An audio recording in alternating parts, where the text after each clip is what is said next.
திருச்சி பால் பண்ணை மற்றும் துவாக்குடி வரை சர்வீஸ் சாலை அமைத்து தர அரசு நடவடிக்கை எடுக்க வேண்டும் என அப்பகுதி மக்கள் கோரிக்கை விடுத்துள்ளனர். இதுகுறித்து நமது செய்தியாளர் தீபன் வழங்கிய கூடுதல் தகவல்களை தற்போது பார்க்கலாம். திருச்சி பால் பண்ணை விட்டு துவாக்குடி பகுதியில் சர்வீஸ் சாலை அமைக்க வேண்டும் என கடந்த 10 ஆண்டுகளுக்கு மேலாக அப்பகுதி மக்கள் தொடர்ந்து போராட்டங்கள் நடத்தி வருகிறார்கள். ஒவ்வொரு முறை சட்டமன்ற தேர்தல் வரும்போதும் அத்தொகுதியில் போட்டியிடக்கூடிய வேட்பாளர்கள் இந்த பகுதியில் பால் பண்ணை விட்டு துவாக்குடி வரை சர்வீஸ் சாலை அமைக்கப்படும் என வாக்குறுதிகளை கொடுத்தும் இதுவரை யாரும் நிறைவேற்றப்படாத சூழ்நிலை தான் நிலவி வருகிறது. தொடர்ந்து அப்பகுதி மக்கள் இந்த பகுதியிலும் மேம்படுத்த வேண்டும், சர்வீஸ் சாலை அமைக்க வேண்டும் என பல கட்ட மனுக்கள் அளித்தும் இதுவரை அரசாங்கம் எந்த நடவடிக்கையும் எடுக்கப்படவில்லை என தொடர்ந்து குற்றச்சாட்டுகள் எழுந்துள்ளது. இந்நிலையில் நடந்து முடிந்த சட்டமன்ற தேர்தலில் அந்த திருவெரும்பூர் தொகுதியில் போட்டியிட்ட திமுக வேட்பாளராக இருந்த தற்போது எம்எல்ஏவும் தமிழ்நாடு பள்ளிக்கல்வித்துறை அமைச்சராக இருக்கக்கூடிய அன்பில் மகேஷ் அவர்களும் அவருடைய தேர்தல் வாக்குறுதியாக பால் பண்ணை விட்டு துவாக்குடி வரை சர்வீஸ் சாலை அமைக்கப்படும் என தெரிவித்திருந்தார். ஆனால் தற்போது ஆட்சி காலம் முடிய போகிறது, ஆனால் இதுவரைக்கும் எந்த நடவடிக்கையும் எடுக்கவில்லை என அப்பகுதி மக்கள் தொடர்ந்து குற்றம் சாட்டி வருகிறார்கள். இந்த பால் பண்ணை விட்டு துவாக்குடி சாலை என்பது மிக முக்கியமான பிரதான சாலையாக கருதப்பட்டு வருகிறது. 10 ஆண்டுகளில் 5 மேற்பட்ட உயிரிழப்புகள் ஏற்பட்டுள்ளதாகவும் தினந்தோறும் விபத்துகள் நடைபெற்று வருவதாகவும் அப்பகுதி மக்கள் குற்றம் சாட்டி வருகிறார்கள்.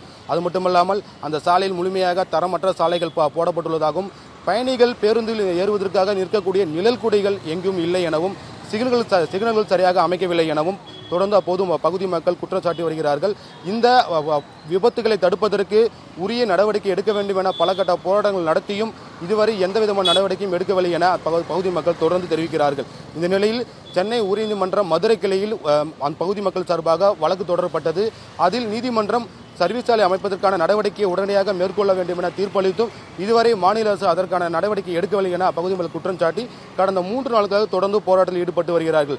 தொடர்ந்து பொதுமக்களின் உயிரின் மீது அக்கறை வைக்க வேண்டும், பொதுமக்களின் உயிரை காப்பாற்ற வேண்டும், உடனடியாக துவாக்குடியிலிருந்து பால் பண்ணை இருக்கக்கூடிய பகுதியில் சர்வீஸ் சாலை அமைக்க வேண்டும், சாலைகளை மேம்படுத்த வேண்டும் என பல்வேறு கோரிக்கைகளை வலியுறுத்தி போராட்டத்தில் ஈடுபட்டு வருகின்ற அந்த மக்களை தமிழ்நாடு அரசும் அமைச்சரும் மற்றும் நெடுஞ்சாலைத்துறை அதிகாரிகளும் உடனடியாக அழைத்து பேச்சுவார்த்தை நடத்த வேண்டும் என கோரிக்கையை வைத்துள்ளார்கள். இனிவரும் காலங்களில் உயிரிழப்புகளை தவிர்க்க அரசு உடனடியாக நடவடிக்கை எடுக்க வேண்டும்.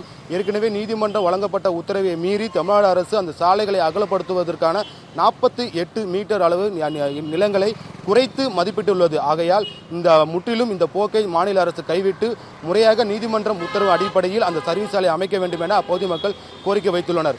திருச்சியிலிருந்து ஒளிப்பதிவாளர் மணிகண்டனுடன் செய்தியாளர் தீபன். மக்களே, thank you for overwhelming response. நம்ம G Square Aranya record breaking success of phase 1 sold out, அதுவும் வெறும் 56 hoursல. உங்களுக்காக இப்போ phase 2 is open now. Launching G Square Aranya at Poru, bang on Chennai bypass service road. Villa plots ranging from 800 to 3800 square feet. Price on request only. To know more details, call 89399 89393.